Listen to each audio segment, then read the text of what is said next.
I'm telling you, Louise, my best friend Janet said. He's a man, no doubt a typical man. He'll hear your proposal and immediately think about what he's going to get. Yep. I don't much like the idea of him sleeping with others, Janet. I didn't say he would sleep with anyone, Louise. He's a 40-year-old man and his best years are behind him. Do you really think he's going to be entertaining 20-year-old college girls every weekend? He'll stay home with the kids and you can run off and live your best life. Do you really think that won't blow up in my face? I looked around the table at my friends and coworkers. Louise, James is desperate to get you into bed, Annie replied. By asking for it, you'll just be able to have fun with him without feeling guilty or that you're cheating on your husband. Trust me, it's worth it, Marie added. Hubby won't know what you're doing most of the time. He'll be distracted by work, kids, and other responsibilities. Just give him some entertainment every now and then to keep him happy, and he will go through life without thinking about anything. I'll admit, the more we discussed this topic, the better it sounded. I had been happily married to my husband Mark for 18 years. We had 2 children, bought a house even though it was now our home, 2 cars in the driveway, annual vacations abroad. We both worked hard, lived poverty-free, and, for the most part, were happy. But recently, as I approached 40, I felt like something was missing. I wanted a thrill. Don't get me wrong, my husband still loved me with every fiber of his being. He's still a romantic at heart. We went on dates at least once every 2 weeks. We didn't party as often as we did in our 20s.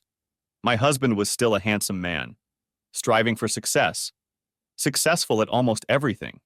I knew he was a catch, but I still felt bored, a sense that there was more to life. And that's when Janet started telling me about the possibilities.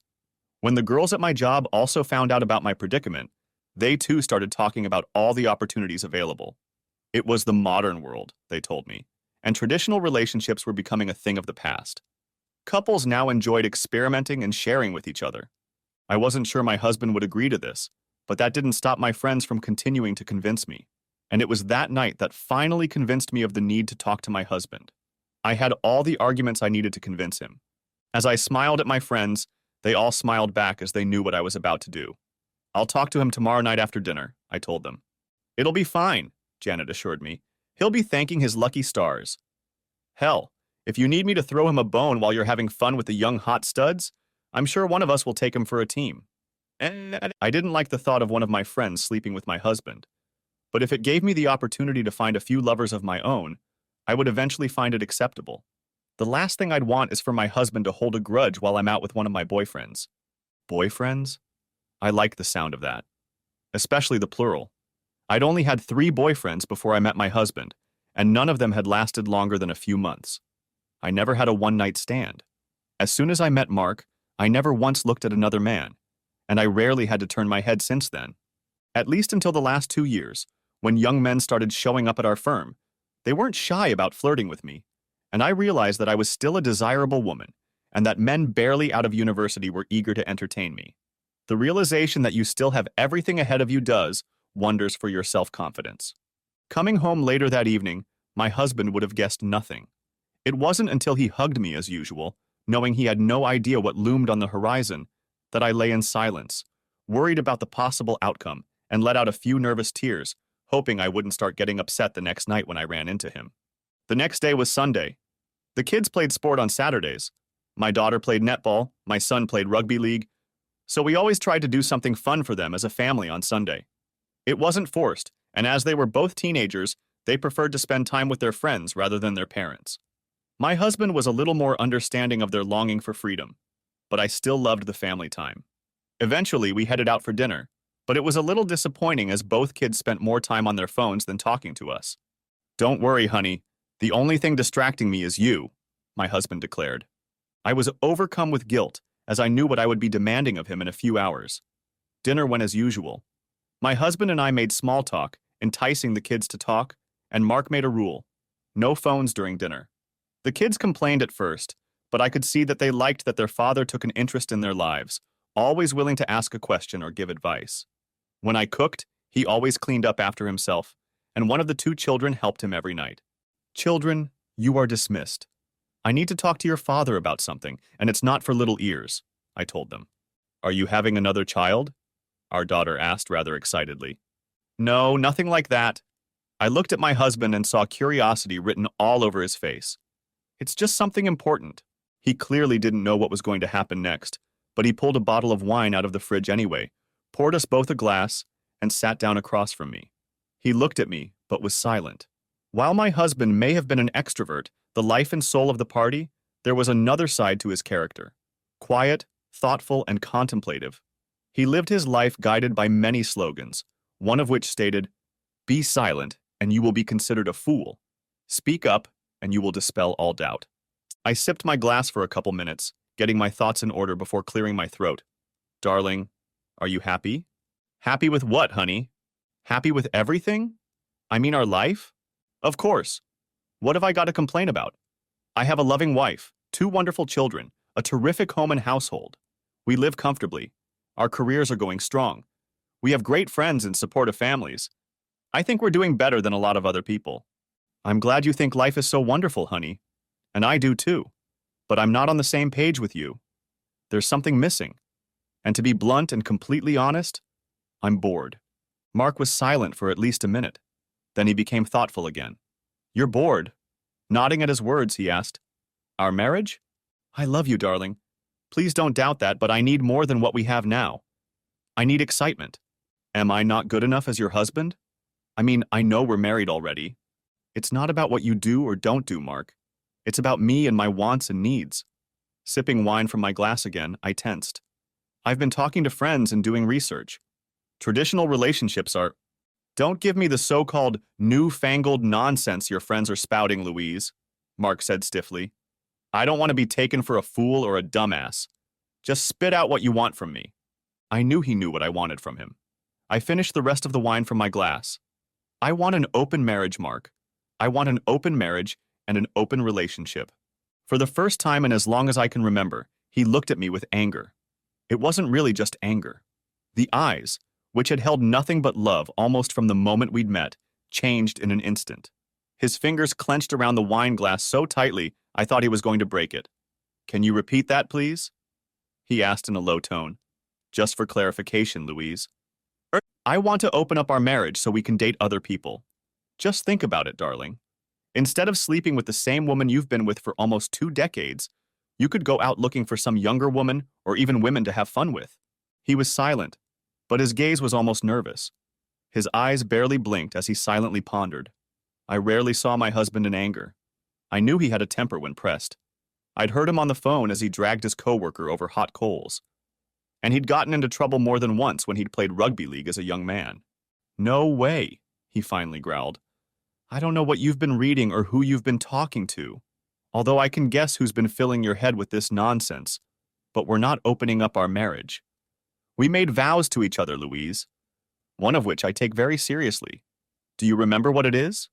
I ran through the vows in my head and realized which line he meant. "Renounce all others," I whispered. "Bingo. And I take that oath seriously." Ever since that day when we stood together before the gala, in front of our friends and family, and while I may have looked at a beautiful woman on occasion, I certainly didn't think about doing anything with her. And now I sit here wondering how seriously you took those same vows. My friends had prepared me for all the arguments he could throw at me. "Honey," he almost growled at my usual pet name. "Mark, I still take these vows seriously, but adjustments can be made over time. We can still love, honor, and cherish each other. We can still be husband and wife. I still love and am in love with you. But I need this. I long for something else. Something you can't give me." I knew those last words would hurt him. All men have egos, and to hear my wife tell me that he wasn't making me completely happy or satisfying me would hurt. I could almost see him gnashing his teeth, his jaw clenching, rage lighting up in his eyes. But somehow he held back. I knew I'd make him angry, but I also knew he'd eventually do what I wanted him to do. He stood up, turned around, and walked to the back door. "Where are you going?" "To think," he replied. "My wife just told me she's unhappy and wants to have fun with other people. I don't really want to be around her right now. And I don't want to spend my time in the presence of whores." His voice broke as he disappeared, and it hurt me to hear him consider me with that word. I didn't see him for the rest of the night, and as far as I knew, never made it to bed. When I woke up the next morning, it was obvious that no one had slept on his side of the bed. Getting up, I took a quick shower in our bathroom before heading to work. I found our 2 kids in the kitchen at breakfast, but Mark was nowhere to be seen. "Where's your dad?" I asked. He left for work early, our daughter replied. Said he might be back late, our son added. For the first time in our marriage, he left without kissing me or saying goodbye. It was quite unpleasant. As soon as I got to work, I sent him a text to let him know I loved him. I didn't bother mentioning what we had discussed or what I had said to him the night before. It was simple, and I sent him the same message whenever I had time. I tried calling him during lunch, but the message went to voicemail. I left a short but sweet message assuring him that I loved my husband and that would never change. He would remain my husband, and we would grow old together, watching our children have children of their own. I wanted to think that he would listen to that and smile. At least I hoped so. That day, upon arriving home, I found no sign of my husband's car. Sometimes he would get home before me, but more often than not, by the time he walked through the door, I was already home and cooking dinner.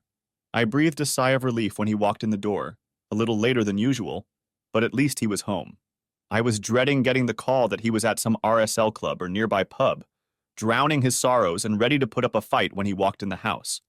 There was no kiss on arrival, just an inarticulate greeting, after which he would disappear back into the backyard again. My kids didn't seem to notice anything, sending our son after him when dinner was ready. He chatted with our kids as if nothing had happened, although my observation was that he barely uttered 2 words in my direction. When dinner was ready and they finished cleaning up, he asked the kids to go to their rooms to finish their homework, adding that he needed to talk to me. This time he didn't offer a glass of wine, sitting down across from me and hiding no anger or misery on his face. I was certain that he hadn't stopped thinking about it since our conversation the night before. "I know you won't let it go, Louise," he stated after a few moments of silence. "I know that one or many of your friends are filling your head with nonsense. I did my own research today on open relationships, swinging, polygamy, all that newfangled nonsense that women seem to be consuming with gusto these days. No wonder the divorce rate is just so damn high, and so many men don't want to get married these days. And yet I know that if I say no, you'll just end up cheating on me and proving you're a worthless whore. Either way, I'll end up on the losing end." He raised his hands in a sign of surrender. "Okay, you win. You'll get your way. But before we agree to that, we'll need to set some damn rules. No men in our house? I wouldn't do that anyway. Our marital bed will always be sacred. Should lovers wear protection? Well, probably until they get tested for STDs. He didn't want to date or run into lovers? That should be easy enough. No fun between us if I've recently been with a lover? Well, I guess that meant less fun for him for a while. I hadn't even considered what he meant by the next sentence. From now on, I am no longer responsible for your romantic, emotional, and physical needs, Louise. Do you understand what I mean? Distracted by rude thoughts of possible lovers, I didn't understand what he meant and didn't take the time to comprehend. After all, he was still going to marry me. He was still in love with me. He was just proving what a wonderful husband he was by letting me have it. Besides, I knew it wouldn't last forever. I'd date, have fun for a year or two, no more, then I'd stop, and we'd go on with our lives as before. He stood up when he was done. The anger was gone. There was contempt in his gaze now, almost hatred. But I knew my husband well. There was pain in his eyes, and I knew it was my fault. But I remembered what my friends had told me. I needed to be selfish for once in my life. My husband was a grown man. Sure, his feelings were hurt for now, but he would get over it eventually. I guess I wasn't surprised that he didn't come to bed that night. I was ready to go downstairs and tell him to grow up, but when I was alone in the bedroom, I downloaded a couple dating apps. Found a couple fresh photos, created a new profile, told the guys I was married but didn't mind having fun, and just laid there waiting for the messages to come in. Then I called Janet. "So how did it go?" she asked excitedly. "He agreed to it, Janet, but I don't think he's happy about it. The way he looked at me, that's just his wounded ego having to deal with the fact that you're about to have a great time. Trust me, Louise. Young men today are awesome, or maybe I'm just lucky. I know James at work is eager to be with me. I'll let him know tomorrow that I'll be free soon." Now it was time to be Louise again. Just Louise. For the rest of the week, it was cold at home. I'm sure the kids picked up on the fact that my husband hardly spoke to me, but if they did, they didn't say anything. I did my best to keep the peace. He returned to our bed, but showed me absolutely no affection. He was polite enough to say goodnight to me, but he didn't hug me, he didn't kiss me, and he certainly didn't snuggle. Friday morning, I told him I was going out with the girls that night. He hummed faintly, even though I knew he wouldn't tell me he wouldn't agree to it. He just gave me a look that I was starting to recognize, picked up his bag, and walked out of the house without another word. I had already packed a bag in case of a major fight. Whether our children noticed that their father was gone, I didn't ask. I kissed them goodbye and told them I would be home late, whether it was in the evening or the next morning. When I arrived at work in the morning, my coworkers were thrilled, and when I showed them the change of clothes and what I would be wearing, the excitement increased tenfold. I took a picture and sent it to Janet, who informed me that something was going to happen that night. I spent the afternoon letting the 3 young men know that I now had permission to play away from home. "Are you serious?" asked James, after I informed him that we were going out for drinks tonight. "Did your husband seriously agree to this?" "Don't mention him, handsome. All that matters is that when we're done for the day, I'm going to change, and my girlfriends are going to the nearest bar. If you happen to show up, I might need company for the evening. And if you play your cards right, handsome." "What bar?" he asked, sounding rather cocky. It made me smile, for while I didn't want arrogance, I did appreciate confidence. He was young, handsome, and from the feel of it, full of energy. I told him where I would be. He smiled and said he would meet me there. After lunch, one of my coworkers approached my desk. "I saw you earlier with James," she whispered. "Are you seriously going to entertain him so soon?" "Why not?" I asked. "My husband agreed to it, so I'm not going to waste any time." "You're on Tinder?" I leaned back in my chair and laughed. My God, I've had so much interest in me within a day of posting a profile, although I have to sift the wheat from the chaff. Trust me, there are plenty of young men out there willing to have fun with older women.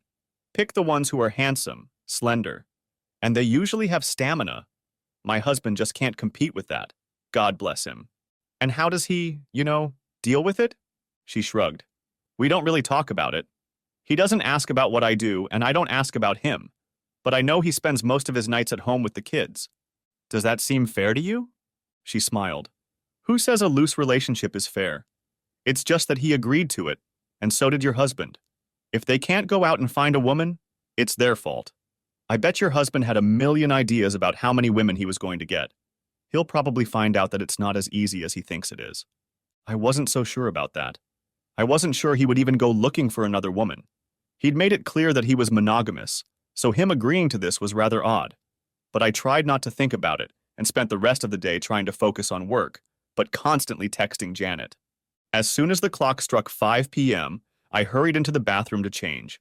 I applied more makeup than usual. I took one last look at my phone, at the picture of my husband and our kids, then temporarily changed it to a regular picture and headed downstairs. Janet and the girls were waiting for me. No sooner had I greeted them than a shot glass and then a glass of wine was placed in my hand.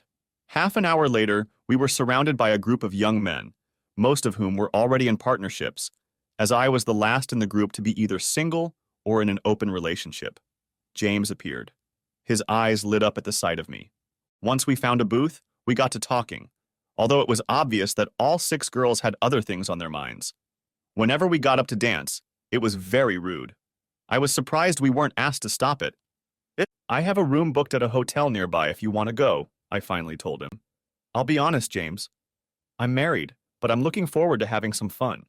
Asking which hotel, he practically dragged me out of there to the cheers of my friends. He knew where the hotel was. Once we got to the room, we pounced on each other. Next, I showered, got dressed, and checked out of the hotel, with the receptionist giving me a look as it was obvious James wasn't my husband. But I didn't care. Arriving home an hour or so later, I didn't make my way into the house as I had no reason to feel guilty. Finding the bedroom empty, I went in search of Mark, as I didn't see him on the couch. I found him in the study, quite surprised to find him settled on the single bed. Shaking him gently, he woke up and met my gaze. I almost flinched at how cold and emotionless they were.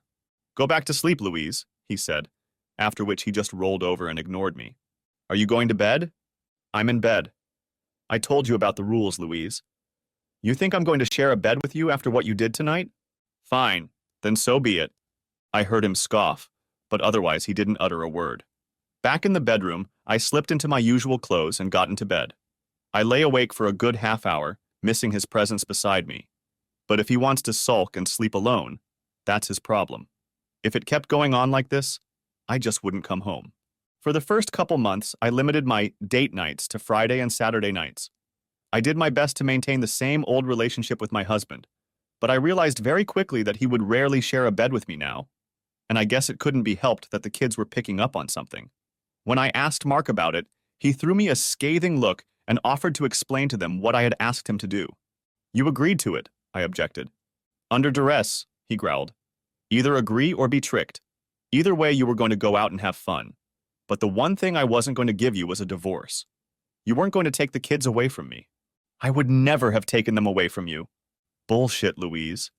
You've proven yourself wimpy since you made that request. All that matters to me now is that our children are not harmed by your behavior. And believe me, they know that. They're not blind. I wouldn't touch you with a 10-foot pole right now. I have no idea what STDs you're carrying around right now. I flinched at the bile that came out of his mouth. I knew he was upset, but the hatred and anger took my breath away. I would have slapped him otherwise, but I had a feeling that if I hit him, he would have no problem hitting me back, and much harder at that. Things continued to get even more cold. In many ways, we were a marriage in name only. I couldn't remember the last time he had hugged or kissed me. Sex? We hadn't had sex since I asked him to. Whether he missed it with me or not, I didn't know and didn't feel confident enough to ask. Did I miss him? I'll admit that I missed him. I missed being in love with my husband. Missed the way he held me in his arms as we came down from the high. But I wasn't going to give up what I was doing just yet. And almost every weekend I had a new date on Tinder.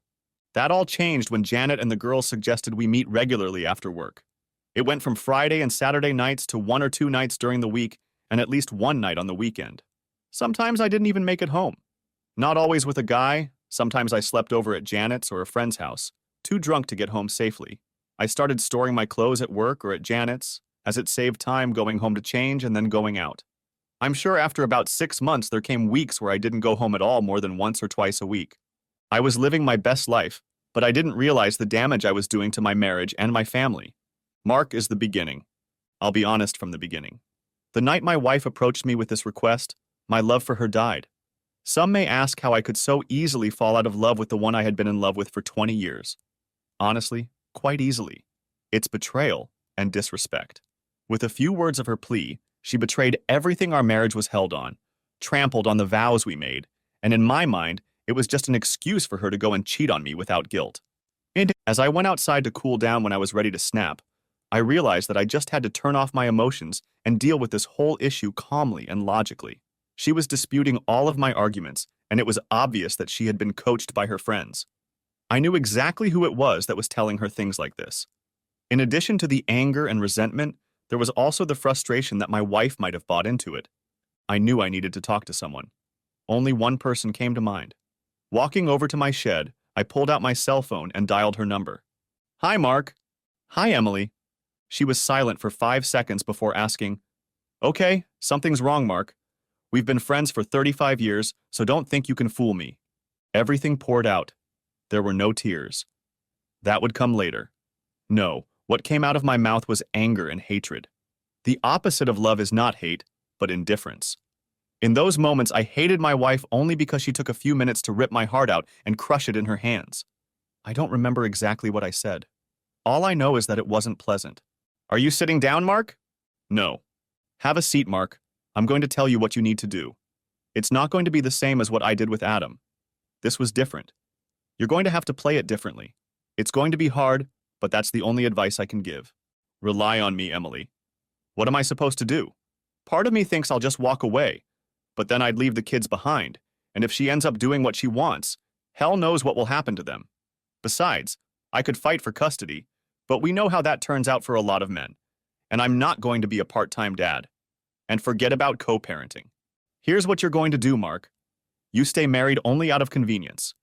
Turn everything else off. The romance is dead. Block out your emotions.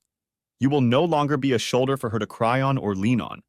You are no longer the person she comes to for emotional support. And you certainly don't want to be doing that with her now, do you? The thought of making love to my wife after she's been with a lover makes me want to become sick or incredibly violent. No one wants me as a sloppy second. Exactly. That's why you've completely cut yourself off from her, except for the financial aspect. Keep your house, keep your kids, focus on yourself and them. Do the things I've been doing. Go to the gym. It's good for your body and your soul. I think I could lose a few pounds and tighten up some areas. Exactly. Fill your time with other things. Find a hobby or two. Reconnect with friends you may have lost touch with. And most importantly, focus on the kids. Show that you are the parent who cares about them. Kids aren't stupid. They'll understand what's going on. And if she does decide to do this, I can guarantee you how it will go down. It'll start out slow, but eventually she'll close her head and focus on her own wants and needs. Have you seen this before? Mark, I'll be honest with you. She'll probably end up having fun with a bunch of guys, but eventually she'll find one lover she'll probably fall in love with, and then she'll have to make a decision. Stay with her family, which will be in name only, depending on how far things go, or she'll leave you and the kids. Fantastic, I muttered. Part of me suggests you just leave now, but I realize I want to stay in my house with the kids. So do what I said. Go to the Greystone. What is that? It's used against abusive or manipulative people. Louise is obviously one of the latter. She has completely manipulated this situation to her advantage. The basics of the Greystone are that you show complete disinterest in her as a person and make any interaction with you unrewarding. Don't give her anything of yourself. It will be difficult and you will fail at times, but try to hide all emotional reactions and make everything you say short and direct. Will it work? More than likely, as I believe her request comes from disinterest in you and your family. Given how you feel right now, you don't want to have any emotional ties with her. Now you are under no obligation to share anything if that is what you want. The best idea is to reduce any conversations to the subject of your children, almost as if you've split up and become co-parents. I sighed, and she added quietly, "And I'm here for you, Mark. Always have been and always will be. Love you, Em. Love you too, big guy. It's hard right now. It always is when a relationship ends. I've seen a couple other men who put up with that shit. They're both divorced now. Focus on your kids and yourself. Things will work themselves out. Will you forgive her? No. We'll divorce eventually. I'll wait until our youngest is 18 if necessary. We'll live in the same apartment, but we're nothing more than neighbors now. That's a good way to think about it. Just don't do anything stupid. I won't, but I'll take the necessary steps to protect myself. There's nothing wrong with that, Mark. Where will you sleep tonight? Not in the marital bed, that's for sure. I'll be visiting you soon, Mark. You're going to need friends for what's ahead of you. Thanks, Em. One more thing, Mark. I know it's hard to think about, but you have to take advantage of it. Women will love you. You're successful. You're trim and handsome. You're a great father. So go out and find yourself some beautiful young women. Go on dates. I'm not sure. Just think about it, Mark. You deserve to be happy too. Going Greystone was hard, and I'd snapped at Louise more than once. Each time I berated myself for it, but in the end, she got exactly what she wanted. So what did she care? The first night, when she'd stayed over and was clearly having fun with someone else, had nearly killed me. Then, she had the nerve to come to my office and ask to join her in bed. I barely restrained myself from spewing out all the thoughts and feelings I had for her. When she left my office and went back to her bedroom, I realized that any residual love I might have felt for her died that night as she went about her business. I will always have some love for her as the mother of our children, but the passion I once had for her had completely faded away. I hardened my heart, preparing for the inevitable. Following Emily's advice, I focused on myself and the children. I resumed going to the gym, took long lunches, not wanting to go too early or late at night, hired a personal trainer for the first few weeks who devised a workout and diet plan. When Louise started coming home less and less often, I took over cooking for the kids and realized I wasn't really that bad in the kitchen. And it was something I could bond with my daughter over, as she loved helping me cook dinner in the evenings. When Louise started disappearing on weekends, I realized that I couldn't be in two places at the same time. My son and daughter were playing sports at about the same time. That's when I turned to my younger sister for help and realized I would have to explain what was going on. To say she ragged on me for putting up with it would be an understatement. Although I told her it wasn't putting up with it, it was that I was doing it for my kids. She was humbled when I explained to her everything I was doing and finally asked, "You should just break it off and leave with Emily." Huh? She looked at me like I was an idiot. Honestly, she's the one you should have married. Before I could answer, she held up her hand. Yeah, I've heard all that before, about your friendship and not wanting to ruin it. But look where it's gotten you. The cheating whore wife. Do you even know where she is now? Best not to know, I muttered. One of the rules. When was the last time you did this? She shrugged and shook her head. Not in the mood? I don't want to talk about it. Mark, find a pretty girl and rock her world for one night. That's what Emily suggested. My sister laughed before I asked, Do you know anyone? My sister laughed and then laughed at me. Please, at least 3 of my friends still hold a candle to my rather handsome older brother. She squeezed my hand. The gym sessions are paying off. Getting a six-pack yet? I feel more fit than I have in a while. And when I work the bag, imagining her, or a myriad of faceless boyfriends.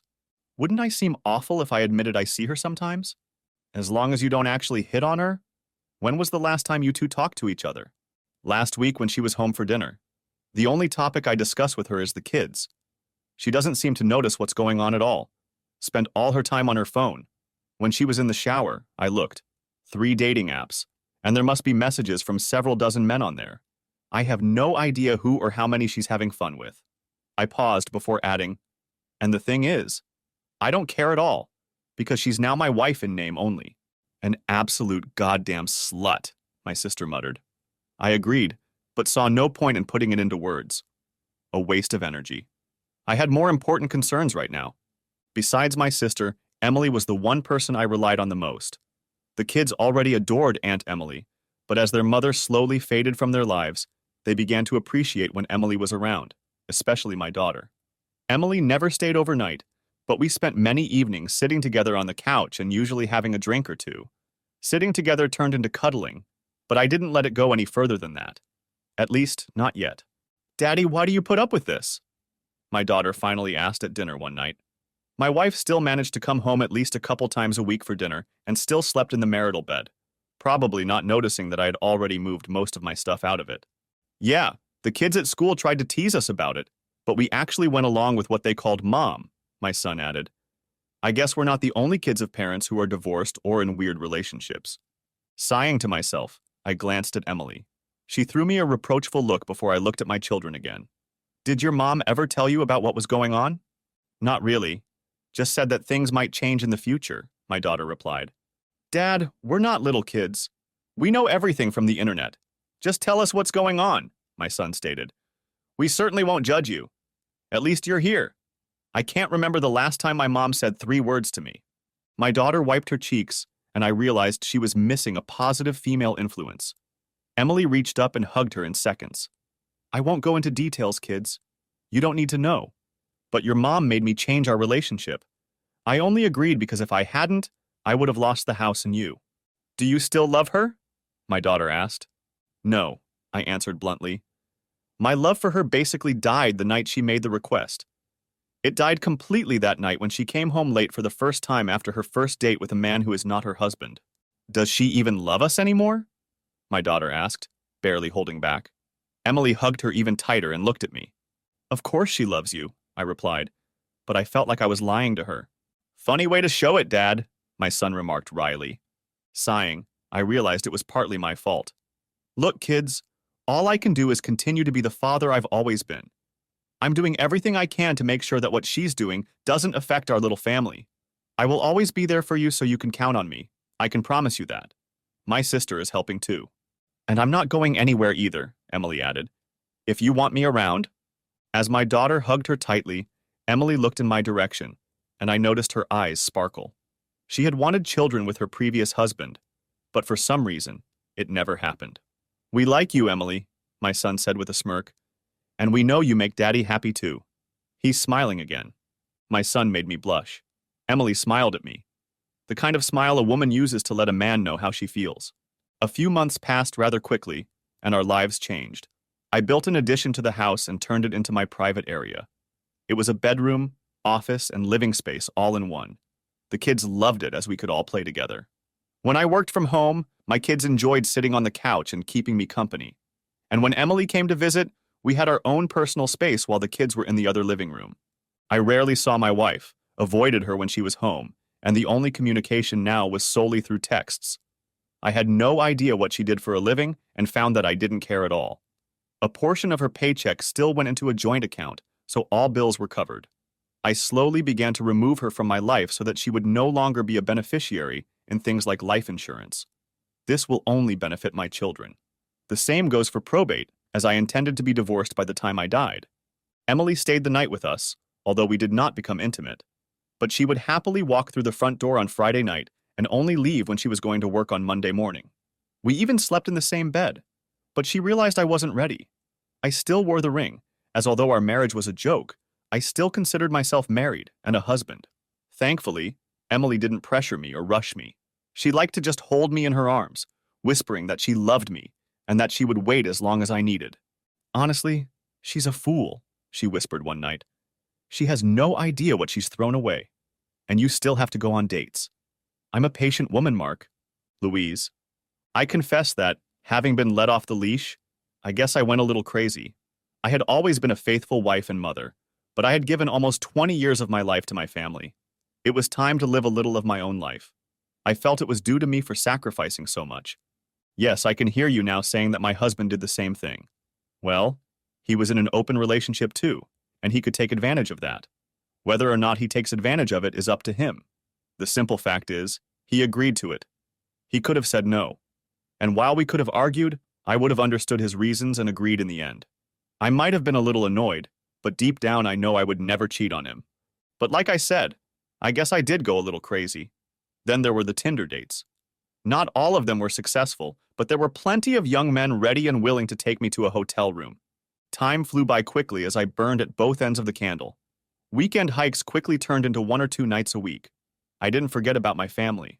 I made sure my portion of the bills were paid and kept in touch with the kids. I didn't get much socialization from my husband, and whenever I was home, he avoided me like the plague. When I had a quiet moment and thought about it, I remembered the last time we slept in the same bed or had a deep and meaningful conversation. And though I was determined to change that, I would soon be distracted by the suggestion that we go out for the evening. Then, it wasn't until I returned home to spend the weekend with my kids and maybe even my husband that I realized how much had changed and how much I had actually missed out on in the last few months of getting what I wanted. Knowing that my husband wasn't happy with me, I usually kept to the living room, kitchen, and bedroom because trying to talk to him was like talking to a brick wall. The only topic he discussed was our children. The state of our marriage? He just looked at me like I was a complete idiot. Even so, I missed him. I missed our kids. Part of me wanted to quietly end it all, but there was also a part of me that was having too much fun to end it all. There were too many young men who were interested in a woman my age. "Hi!" I exclaimed as I walked through the front door. "I'm home!" The lights were on, but no one called my name. Dropping my purse on a chair, I walked to the kitchen where I found my husband and 2 children sitting down to dinner. The surprise was that Emily was there. I knew her well, as she had been friends with my husband since they were children. As I approached my husband, I stopped, meeting his gaze. I knew he was still not happy, but figured his feelings must have thawed. I quickly realized that wasn't the case. In fact, he was looking at me like I was nothing more than dirt on his shoe. "What are you doing here?" our daughter finally asked. Her tone spoke volumes. "What do you mean?" "I'm here to spend time with my family." She scoffed at that suggestion, meeting my eyes and smirking as if she knew something I didn't. As for our son, he looked at me, practically grinning, and then turned and addressed Emily. "Is there room for me?" I asked my husband. "No," he replied. That was all he said, his voice expressing no emotion. Then I looked around and noticed the change. When I returned to the living room, it looked more like a museum than a place to live. The kitchen had been painted, and the pictures that once hung on the walls had been removed. Looking closer, I discovered that there are no pictures of my husband and me. There are a couple of us with our children, but our wedding photo that once held a place of honor is no longer there. Looking around our bedroom, I realized that my husband hadn't used this room in a while.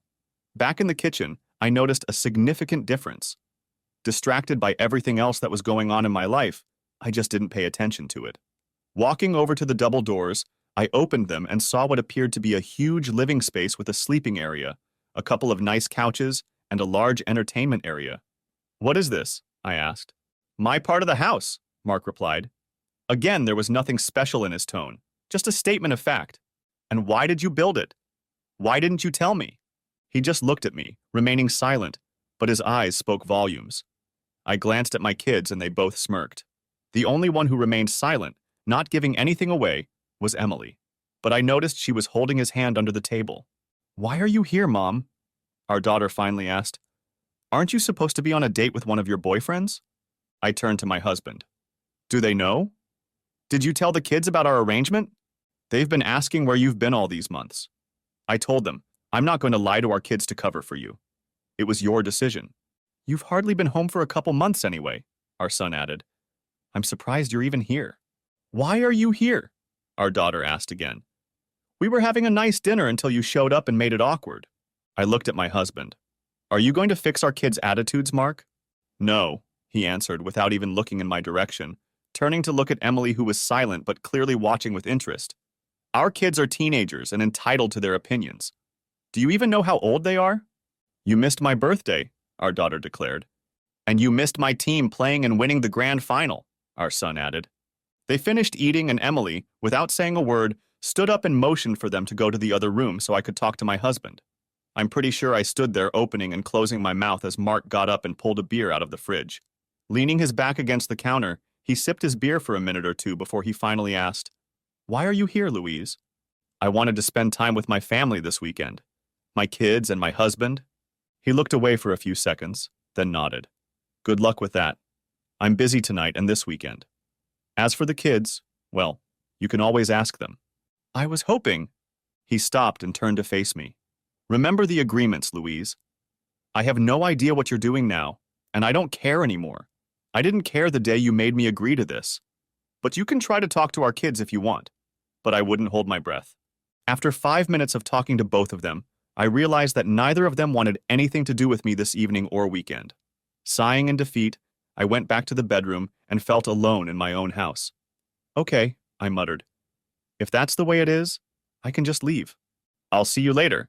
Probably not, our daughter replied sarcastically. I grabbed my bag and hurried out of the house into my car.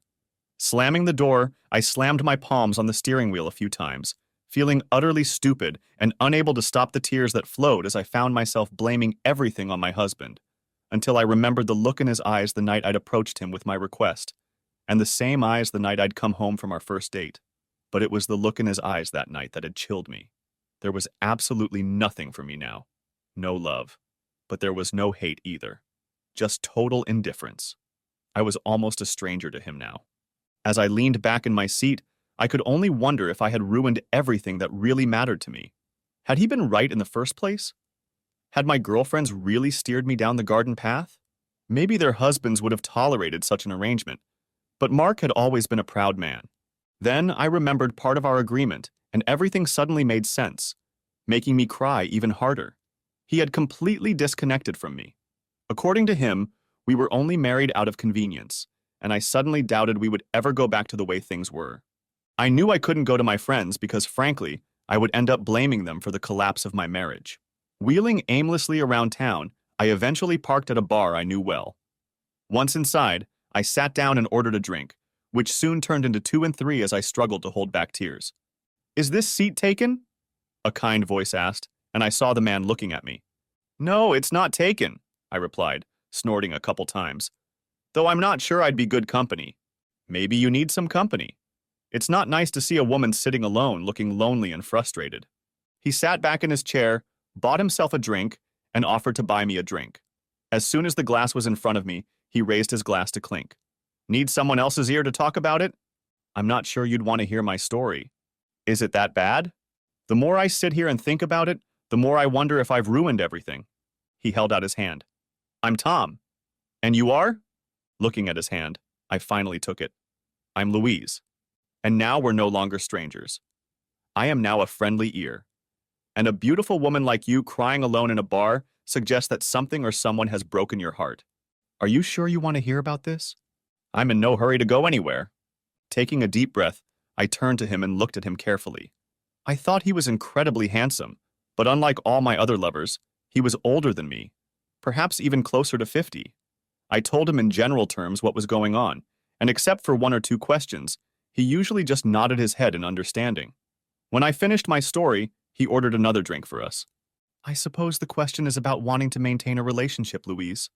Honestly, I can do that at the moment, as I'm not sure my husband will ever find it in himself to get our relationship back on track. He's just angry with me all the time. But he agreed to it, hasn't discussed it with you since, and just lets his anger and resentment build up. How can you fix anything if he won't talk to you? I just want my husband to love me again, I whispered. All these other men don't love me. It's just a pleasant pastime. I don't expect much from them. After another round of drinks, I was in no condition to drive. Tom asked where I would sleep that night. After suggesting I get a hotel since I didn't really want to drive home, he asked if I could ride home with him. I live alone and have spare bedrooms, he added. I don't expect anything different, Louise. I immediately agreed. Tom called a cab to pick us up, and I headed to my car to grab the overnight bag I always carried with me. He lived on the opposite end of town from where I lived with my family. Taking me inside, he showed me around first, including the bedroom I would call my own that night. Asking if I wanted a nightcap, I agreed, and we had a glass of something strong while sitting next to each other on the couch. You're a beautiful woman, Louise, he said softly, putting his hand on my thigh. Did you ever think that instead of numerous lovers, you'd find one or two that would make you feel as special as you deserve? I don't want to fall in love with someone else, I replied softly. You know you can love more than one person, he replied. I met his gaze and couldn't help but smile, for he was very handsome. The best part was that he was nothing like my husband. I'm not going to tell you how to live your life, Louise. You know almost nothing about me. Waking up the next morning, I put on spare clothes and met him in the kitchen. After greeting me with a kiss on the cheek, we ate breakfast at the counter, getting to know each other. What I in no way expected to hear was that he was in the same relationship as me. I'm always honest with any woman I meet. I don't wear a wedding ring when my wife isn't with me because it's usually annoying, but I always tell the woman before we sleep together. My wife lives elsewhere and we only see each other once a month. Do you have children? They're grown and moved away from home where they go to school. The rest of the time they live with my wife. Do you have many mistresses? In the early days of our open relationship, I, by my own admission, slept with any woman who showed the slightest interest in me. Now that I'm older and wiser, I prefer to have a real relationship. Sipping his coffee, he finally asked, What are your plans for the weekend, Louise? I don't have any at the moment. Would you like to spend them with me? He leaned forward and took my hand. You are an attractive woman, Louise, and I confess that I sat next to you last night for 2 reasons. The first is that I saw a beautiful woman who was incredibly upset, and I wanted to comfort her. The second reason is that I wanted to get to know this beautiful woman better and generally hoped she would take an interest in me in return. I squeezed his hand in return and felt a smile appear on my face. I think you've come to the right place, Tom. I'd love to spend the weekend with you. The thought never left me that Tom was what we would call well-to-do. The house he lived in must have cost a fortune. His luxury car was something my husband and I could never afford, even with 2 paychecks. And after our day together, the restaurant he took me to was one of the best in town, and it was obvious he was trying to set me up for wine and dinner. Afterward, he asked me to dance, and I probably didn't surprise him too much by kissing him first. It made him smile looking into my eyes. We danced until late in the evening, until he asked if I was ready to go. He held my hand until we were in the back of the cab, and I snuggled up against him and his arm wrapped around me in return. Arriving home after midnight, he offered me a drink while I took off my shoes and waited for him in the living room. We sipped our drinks, talking quietly, and then I made up my mind and leaned in to kiss him. We ended up in his bedroom. Sunday at breakfast, Tom gave me a thought. My marriage to my husband would be difficult. He explained where I was wrong. He and his wife didn't force things. They were spending more time living apart, so opening up the marriage made sense in a way. I surprised my husband with a request and then practically forced him to say yes. Although the relationship would be difficult, he insisted that I do everything I could to repair the damaged relationship with my children. At first, our children didn't understand, especially when I moved my business elsewhere, and that meant I would only visit them occasionally. However, I only did this when they were old enough. It sounds like your children were told about the situation, so now it's up to you to figure out how it works. He took my hand and smiled. And do your best to mend your relationship with Mark. He seems like a good man. He's a wonderful man. Almost as wonderful as your wife. I love my wife and plan to retire with her sooner rather than later. The day I come home will be the day this all ends. What does she think? She misses her husband, but I also know that she keeps 2 lovers while I'm not around. When I'm around, all her attention is focused on me. I do the same when she visits me here. Things seem to be working out for you two? Not without problems, but we make sure there's no jealousy or resentment. I spent most of the afternoon with him before he drove me back to the bar where my car was parked. When he put his arm around me, I couldn't help but sigh. Maybe I was going about this all wrong. A one-night stand is fun for a while, but emotionally he was leaving a void in me. And now I had somehow found a decent, good-hearted man who was interested in me. Hell, He'd even given me advice that sounded like solid advice on how it might work in my own marriage. All you can do is keep in touch with your husband. Do your best to do that, he said. But the most important thing right now is your children. Do everything you can to rebuild that relationship. I'll do my best. When can we see each other again? As soon as you want to. Like I said, I'm not seeing anyone else and I don't plan to. But I need your promise that you won't be jealous if I meet someone else. I can get myself another semi-permanent boyfriend. He laughed, and I was surprised at how much I liked the sound. Now you're thinking right, Louise.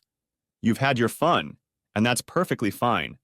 But I think you've now realized that you need something more serious, perhaps more permanent, perhaps lovers who will focus on the first 4 letters of the word.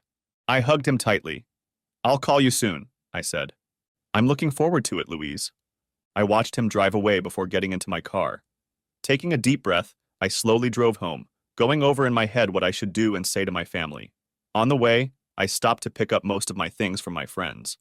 Janet was intrigued, and I told her that I was going to stop the constant weeknight outings, that I was done with the meaningless fun, that if I was going to do this, I needed a real relationship.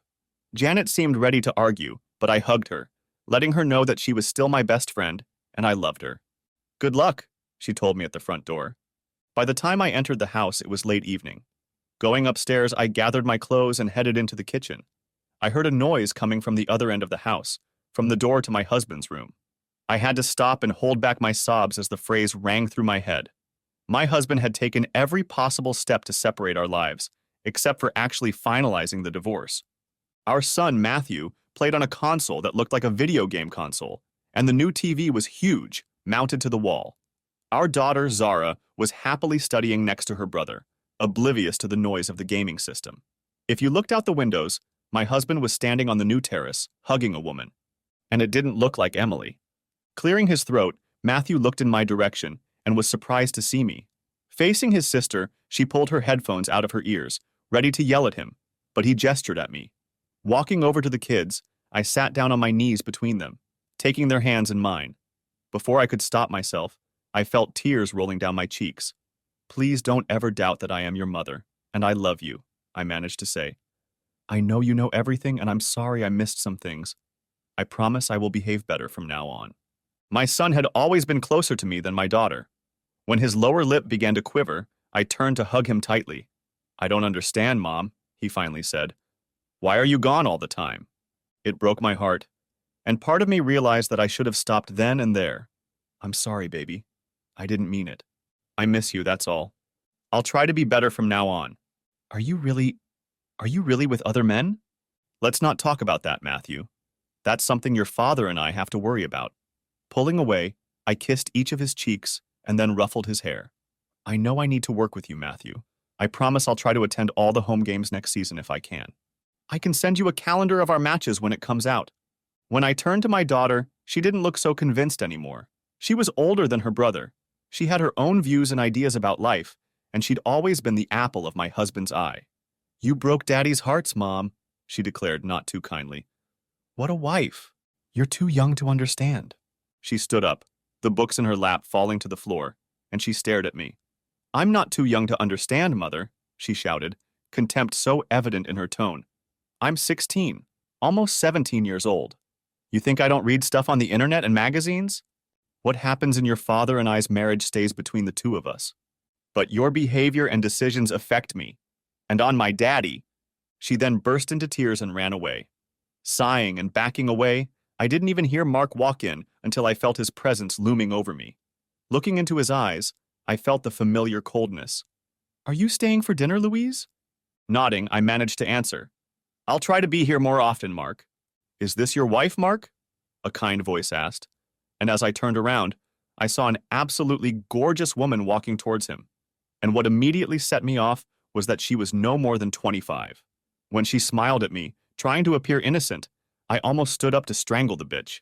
I'm Cindy. What about no visitors, Mark? She's here for the afternoon to keep me company, and then she's going home after dinner. Not that you have the right to tell me what to do, Louise. We have a free relationship, remember? I'm just exercising my rights as a free man, enjoying the company of many beautiful women. I had nothing to reply to that.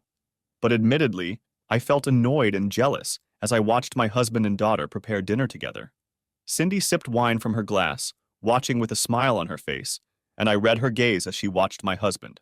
As for my daughter, she had always been close to her father, but it felt like they had gotten even closer in the last few months.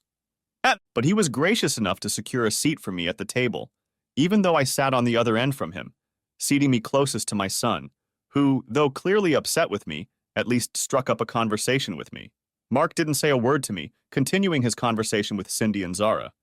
My presence was simply ignored. However, he didn't lie.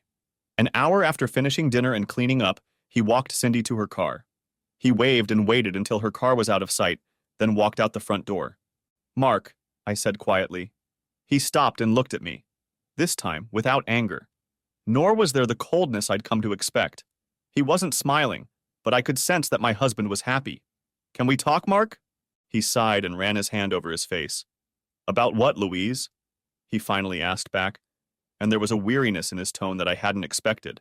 "About us, Mark. I'm still your wife. You're still my husband. I still love you. I never wanted any of this to happen."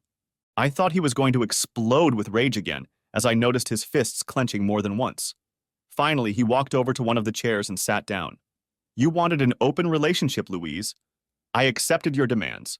You accepted my demands. When was the last time we slept in the same bed? Didn't share a bed with my wife after she dated other men.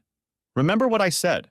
No emotional support, no physical support, no love and affection. If you want all that, find someone else. This is what you wanted, Louise.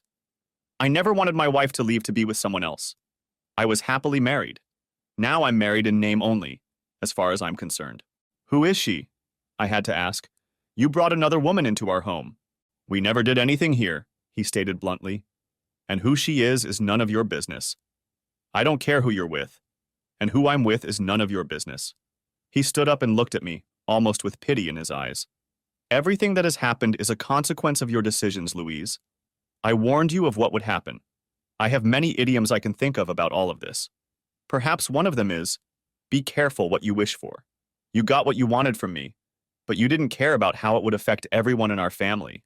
I was watching TV in the living room when my son appeared in the doorway. He looked a little unsure until I patted the empty seat next to me. I couldn't help but smile at how tall he already was and turned to lean against him when he finally sat down. "Do you miss your mom?" "Yeah." I knew I wouldn't be sleeping with my husband this night. Matthew went to bed at a reasonable time. Turning off the lights throughout the house, I walked over to the double doors that led to Mark's part of the house. One of the doors was closed, the other left ajar. He was lying on the couch with our daughter pressed against him, his arms around her, and I could see her body trembling. It was obvious she was crying, and I knew I was the cause of it. If I walked in, I knew things would get ugly and words would fly that couldn't be taken back. Sighing, I quietly closed the door and headed for my bedroom. There was no point in calling it our bedroom anymore. I wasn't sure my husband would ever return to it. Mark. I took Emily's advice to heart and decided that if my wife could go out and have fun, there was nothing stopping me from doing the same. And I realized very quickly that there were a lot of young women who would be interested in a 40-year-old man who was successful in his business, had his own house and car, had raised a couple of good kids, and, I thought, was somewhat good-looking. Friends and coworkers set me up with girls and women they knew pretty quickly. I didn't want to date anyone too young. Cindy was 25, and she was so cute, I couldn't say no to her. Charlotte was 28, a high-flying career woman who craved love and companionship, but only on her own terms and in her own time. Melissa was in her early 30s, worked as a lawyer for a company we did regular business with, and was an absolute dynamo in bed, doing things for me that my wife had long since stopped doing or never did for me. And then there was Jessica. Don't shoot me, but she's only 21 years old, even though she's the daughter of a female coworker. Both were aware of my situation. Jessica had had her heart broken by some pretty shitty boyfriends, so after explaining the situation, Jessica happily agreed to be one of my friends. I'm partial to handsome older men, she told me during our first date. Mark, can I be honest about one thing? Sure. Your wife is a goddamn idiot. You're not my only girlfriend who says that. The only thing that surprises me is that it somehow works. I don't mean with my wife. I mean between me and you and the rest of you. Oh, I'm jealous when I know you're seeing someone else. But I went into this arrangement with my eyes wide open, realizing that it wasn't forever. but that I would be spending time with someone who would make me feel special every time we were together. Besides, we all know about Emily and her due date. I was told she extended it. Yeah, she said I now have a year to have fun. No. Did you ever think she was afraid to make the move to be with you permanently? All the time. The thing is, we're very much in love. Pretty much our whole lives. But our love has always been platonic. So what you're saying is that you really need to take her to bed, make love to her like no one else, so that she realizes that deep down, you both need to be together. How can you be so young and yet so wise? She clapped me playfully on the shoulder. All your girlfriends say it's a good idea, and we all love Emily so much. She's too charming and understanding. We all agree that you two are right for each other. Sighing, Jessica clung to me even tighter. Don't feel guilty because it's not just up to you, Mark. Sometimes a woman just has to let you know she wants you more than anything else in the world. Waking up in the morning, we got dressed, went down to the lobby and had breakfast, and then went back to the room to pack, after which I drove us home. After dropping her off at her house, I got out of the car and walked her to the door, sharing one long, lingering kiss with her, after which she headed inside, turning around with a dreamy smile on her face. I knew I'd hear about it at work the next day. Arriving home a little after stopping by the store, Matthew took his usual seat in front of the TV, and I could hear him yelling into the speaker of the headset he was wearing. Zara was sitting at the table, busy minding her own business as usual. Kissing the top of her head, she turned her around so I could leave a kiss on her cheek. Have you two been okay the last 2 nights? I'm 16, Daddy. I'm quite capable of taking care of myself on my own. And your brother? He hasn't been too intrusive, if that's what you're asking. Any sign of your mother? Not since Wednesday night. Fair enough. What do you want for dinner? The 3 of us enjoyed dinner, though Matthew sat down at the table and gorged himself on his portion with gusto before returning to his game. Zara grinned at me, shaking her head as we cleaned up the kitchen together. Grabbing a beer from the fridge, I headed out onto the deck to enjoy the last rays of sunshine. Zara came out to join me and ended up settling on my lap. Daddy, are you happy? Depends on how you define it and what I'd be happy about. Am I happy with you? I tickled her, making her squirm and squeal for a few seconds. Yes, happy. I love my children and would do anything for them, as I'm sure you know. Am I happy with my current situation? Honestly, no. I feel like I'm treading water. Am I happy with my personal life in regards to anything other than your mother? I'm not going to lie, yes. At the moment, I'm quite content. I think Mom has a boyfriend. I mean, someone she's seeing on a regular basis now. Good for her. You really don't care, do you? No, honey. We're living completely separate lives now. The only thing we have in common now is you, 2 kids, some of our finances, this house, and a piece of paper that says we're husband and wife. Sighing to myself, I added, you two were never meant to be involved in this. That's what I assumed anyway. But I figured your mother's frequent disappearances would always be noticed, and I wasn't about to lie on her behalf. The thing is, I tried my best not to do the same thing, but after a while it started to seem like she was going out of her way to flaunt it, almost insinuating that she could go and do it, and I couldn't. I think you've met some beautiful women, Dad. Yes, I have 4 beautiful women to spend time with. They all know I'm married, but it's out in the open. They all know it's not forever. They all know I'm not going to fall in love and leave my marriage for one of them. Because of Emily, Zara whispered. Daddy, are you in love with her? She rarely called me Daddy now, only when she wanted to say something. Pulling her tighter against me, resting her head against my shoulder, I pondered the question. She's my best friend, Zara. She's been by my side longer than anyone else I've ever known. I've helped her through more than one relationship breakup. Broke the nose of an ex-boyfriend who was mean to her. Beat the shit out of a guy who thought cheating on her was a good idea. Sounds like love, Daddy. Your mother made my decision by taking love for granted. Emily never did that. We've never been in a relationship together. Never been intimate. But there's one person on this planet I can rely on more than anyone else, and that's her. Your mother knew that too. I know that Emily warned her that if she broke my heart, she would be the one who would have to repair the shards, and that she might just make up her mind and want to be with me. But in the meantime, are you having fun? Emily is more than aware of everything I do. Hell, she even encourages me. That's what friends are for, Dad. But I'll be thrilled when you marry her. Wait, what? Did she say something? No, but you deserve to be happy. And Mom hasn't done that since the day she made the request. Are you going to divorce her anytime soon? No, there's no need for that. She lives her life, I live mine. When you two children leave home, then I will make sure we divorce as soon as possible. Emily arrived at our house Tuesday night, and if I didn't know any better, my daughter was busy playing matchmaker the whole time. My son was a little oblivious, but I cast reproachful glances at my daughter more than once during and after the meal. By the time they went to bed, Emily snuggled up against me, wrapped her arm around my waist, and sat in cozy silence. It went on like that until she started giggling. Your daughter wasn't elusive today, Mark, she whispered. No, but we've been talking a lot lately. She wants us to get married. Emily pressed herself against me so that my arm was wrapped tightly around her. And what do you think of that idea? We need to get a divorce first. Do you love me, Mark? The only people I love more are my children. And Louise? I don't love her anymore, Emily. So, apart from your children, you love me the most? There was a time when I loved Louise more. That goes without saying. I dated her. I married her. Heck, you supported our relationship and made sure our wedding day was a success. We had kids, raised them, built a house together, and now here we are. Have you ever wondered? She hesitated, but I knew what the question would be. Not while I was married, no, because I didn't allow myself to. Plus, you were my best friend, if you don't count my wife. I was a happily married man. And now? I think about it a lot. The one thing I can always be grateful to Louise for is that I'm a father and have two wonderful children. That night, Emily stayed with me. Nothing physical happened, as I don't think either of us were ready. My daughter was thrilled to have Emily with us at breakfast the next morning. My son didn't seem to be that bothered. I knew he interacted with his mother much more often than his sister. He told me about the apology and promise his mother had made a couple of months ago. Since then, she has started showing up at the house a little more often. He also informed me that his mother had invited him over for dinner, a standing invitation for her daughter that was never accepted. Walking Emily to the car mid-morning, she said, I'd like to stay the night again. I think it's fine for me because we don't have sex. That's one of the rules, right? Yes, and I'm sticking to it too.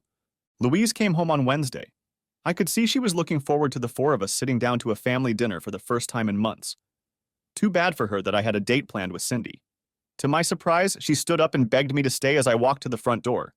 I turned around and returned her a neutral look. Please stay, Mark. We didn't have... It's not my fault, Louise. But we can. I have plans for tonight. Our children knew about it. They didn't expect me to have dinner with them tonight. They also knew that I might not be home and that I would see them tomorrow after school. Can't you stay, please? For me? I glared at her, then turned and walked out the door. I knew Cindy was waiting for me at the nearest pub. Of course, I wasn't going to tell my wife about it. She didn't need to know, and it was none of her business. Louise. He hates me, I muttered, snuggling up to Tom. Now I slept at home alone whenever I was there. I enjoyed these moments with Tom, usually up to 3 times a week. I hadn't found a second steady lover yet, but I wasn't sleeping as often anymore. I think it's over, Tom. Do you have any idea what he's doing? I couldn't hold back the chuckle that escaped me. Oh, my daughter takes great pleasure in telling me about all the women he apparently dates, and she bluntly told me that she hopes he divorces me and marries Emily. To his best friend? Yes. And these other women? They've been visiting the house since Mark likes to cook them dinner. Apparently he's become quite good in the kitchen. He used to cook for me, but our daughter... I take it she's not happy with you? Frankly, I think she takes great pleasure in the collapse of our marriage. She blames me for everything. Daddy's little girl? I waited a few seconds to get my emotions under control. I broke his heart, Tom. He's completely shut me out, but our daughter obviously knows what he's thinking and feeling.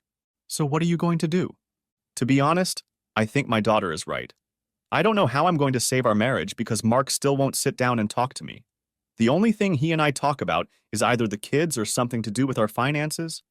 I send him texts all the time about how much I miss him and love him, but I get nothing in return. I don't even try to call him because I know he won't answer. Tom made me feel better by making love to me. If I couldn't get my husband back, Tom was someone I enjoyed spending time with. There was another man, Daniel, who was interested in me. He was about the same age as my husband, single himself, but unsure of a relationship with a married woman, despite my assurances that my marriage was probably a failure. I loved spending time with Tom, as he always made me feel special. He took me on dates. We would spend entire weekends together. We could sit for hours and talk about any topic that came to mind. We tried not to talk about our other partners, but since they were an important part of our lives, they would slip into the conversation from time to time. A few months later, we were lying in bed. I want to ask one question. Anything, Tom? How would you feel about starting to go on trips with me? I do business all the time in the States and in Europe. With a beautiful woman under my arm, I won't be so lonely. What about your wife? He grinned to himself. Too busy to join me in such matters. And I want you to come with me, Louise. I met his gaze before asking, Really? I love spending time with you and I'd like you to keep me company while I'm gone. How long will I be gone? A couple weeks to a month. Depends on what kind of deals I'm trying to make. I'll need to tell the kids at least. Of course. I realize my request will affect your ability to spend time with them. But I know your daughter is 17 now, and your son is 15. How was her birthday? Awkward as hell. Both families are obviously already aware of it. I thought she didn't want me there, but I have a feeling Mark insisted on my presence. Maybe it's a small sign that somewhere deep inside there's still love. He knows my relationship with my daughter is broken, but he knows our son still loves me. I hear from him almost every day and try to call him every night if I'm not home. When do you need to know? As soon as you can. I'm leaving for the States on Thursday. On Monday, coming home, we found no sign of any other guests. Mark was preparing dinner with Zara, and both looked in my direction when I appeared in the doorway. Are you here for dinner? Asked Mark. Yes, do you mind? Of course. It's still your house, Louise. I almost cried. It was probably the nicest thing he'd said to me since the day I'd approached him with this request. Matthew noticed me from his spot on the couch in my father's room, came out and hugged me. I almost gasped, for he was still growing taller. Soon he would be as tall as his father, though not quite wide yet. For the first time ever, the four of us sat down to dinner. We didn't talk much, but I couldn't stop smiling as I looked at my husband. I would call him that until the day we divorced, and part of me still hoped that we would somehow manage to save our marriage. When dinner was finished, Mark served dessert. Just ice cream with chocolate sauce, but everyone at the table relaxed. I knew I would ruin the mood with my words. Mark, I know you don't want to hear anything about my business, but Tom has made a request of me, and it is that I won't be around for a couple weeks to a month. If it affects our children, I'll hear, Louise. He is a businessman, and he has asked me to accompany him on business trips in the future. His wife lives elsewhere and doesn't want to go, so he asked if I wanted to go with him. It means I won't be here as often as I'd like, but it's okay, Mom, Matthew said. Where will you go? He mentioned traveling to the United States and Europe. Zara said nothing and kept an impassive expression on her face. I figured she didn't care one way or the other. Then I looked at Mark.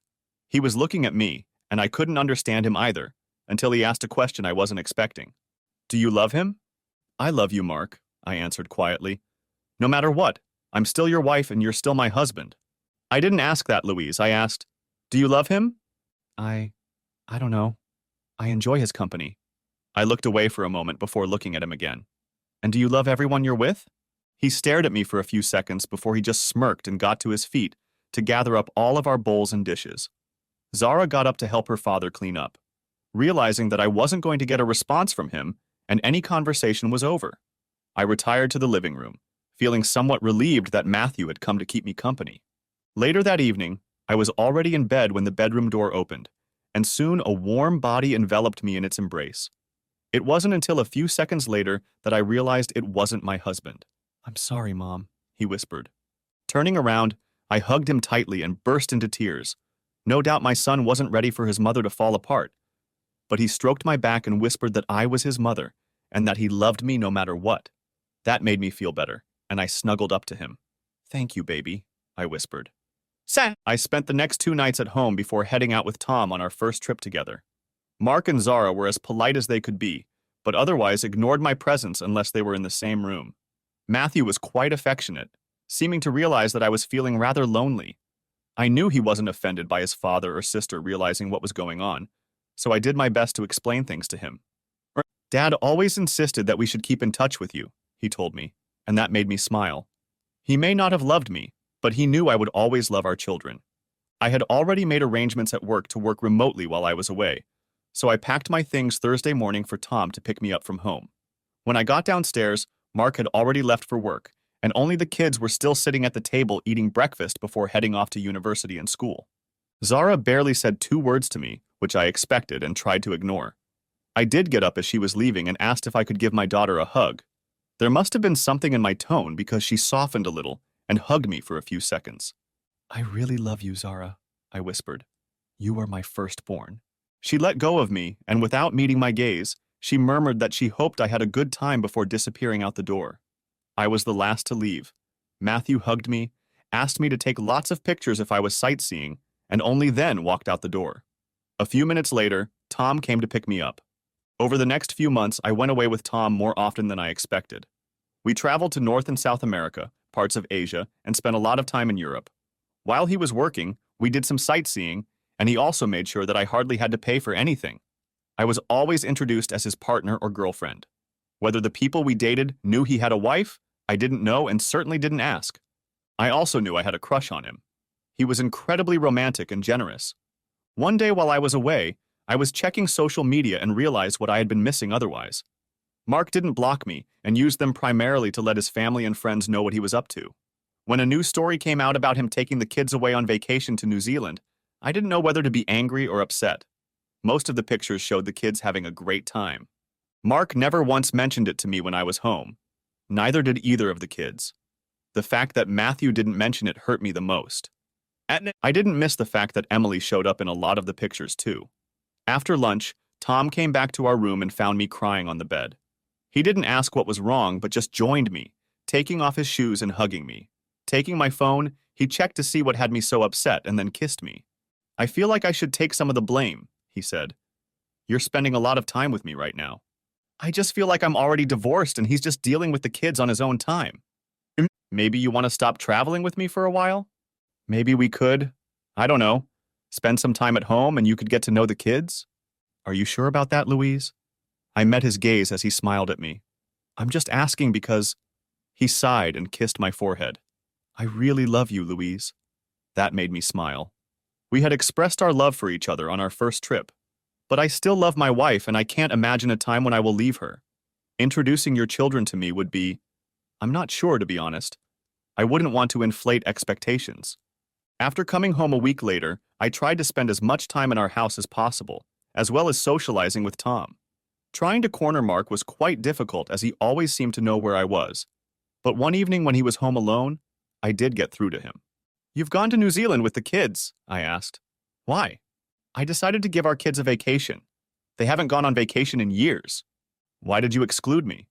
Because you were with your boyfriend at the time, he replied with a shrug. I would have canceled. He turned to look at me. I'm not going to pretend to be a happy family to fulfill your needs, Louise. I wanted to take our children on vacation. You're too busy jetting around the world with your boyfriend. And it just so happens that Emily came with you? Emily is my best friend. She's been my anchor and support from day one of this bullshit arrangement you insisted on. I invited her over for company while the kids had fun. What about Christmas? What about it? Are you planning anything? Am I going to be involved? That's entirely up to you, Louise.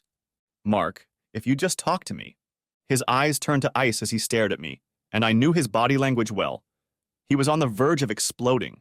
I had never made my husband angry until the night he was asked. Sure, maybe I was constantly annoying him about little things, but anger?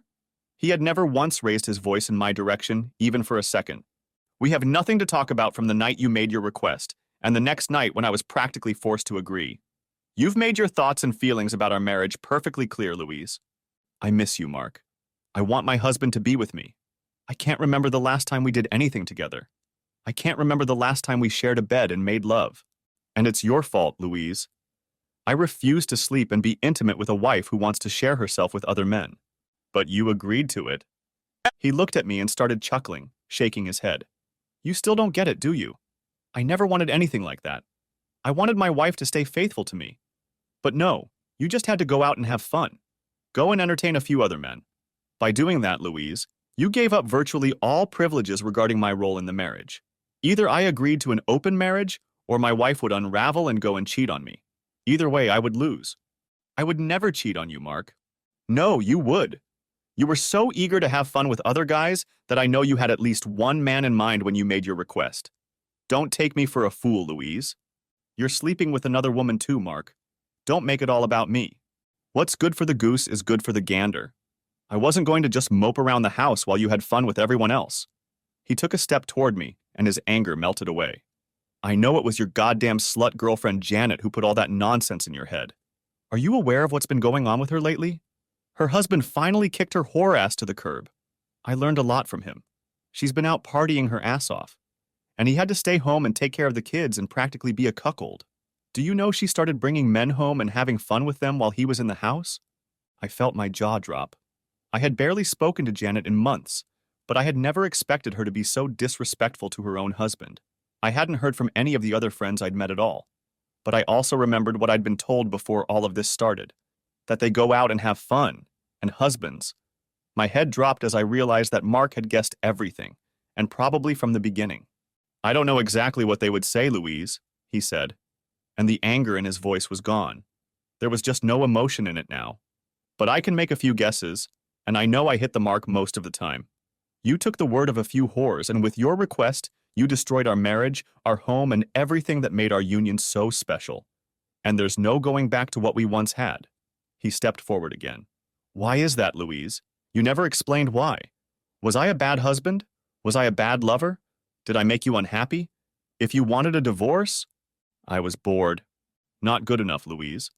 Boredom is no reason to tell your husband you want to have fun with other men. Try again. I met his gaze, his figure blurring slightly as my eyes filled with tears. The problem was that I still couldn't explain it, at least not without destroying what was left of our marriage. I'd had plenty of time to realize that I'd made an incredibly selfish request, forced him into an arrangement he didn't like, and listened to bad advice from friends who I should have realized didn't have the best intentions for my marriage. Because Janet and the girls were having fun, dating handsome men, acting like they were 21 again. And I found that attractive, okay? Every night when we went out, they filled my head with all the things I could do if we had an open marriage. I could date other men. My head was filled with stories of all the advantages and opportunities. And what did they say about the poor little husband who had to deal with that?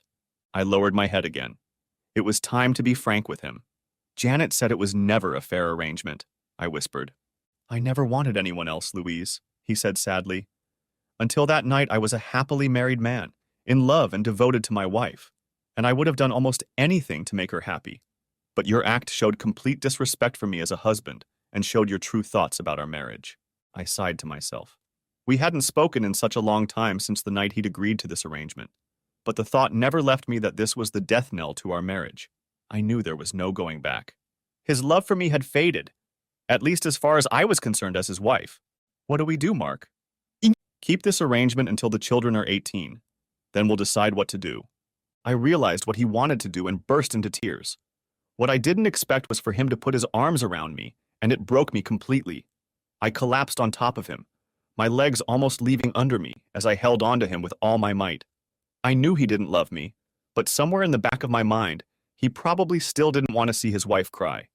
The love may be gone, but I guess the hate was gone too. We'll spend Christmas together, Louise, he finally said. But I'm living my own life now.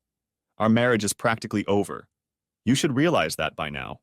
You're trying to hold on to something that has withered and died over the last year or so. And even if I stop everything, you're a very different woman now than the one I married. And I'm definitely not the man you once married, or the man you asked for. I don't want to lose you, Mark. You're my husband, and no matter what you think, I still love you. I felt him sigh. But to my joy, he didn't let go of me, his hand still gently caressing my back. But he continued to remain silent. Perhaps for the first time ever, he didn't want to say anything he knew would hurt me. I already knew the truth. He didn't need to say anything else.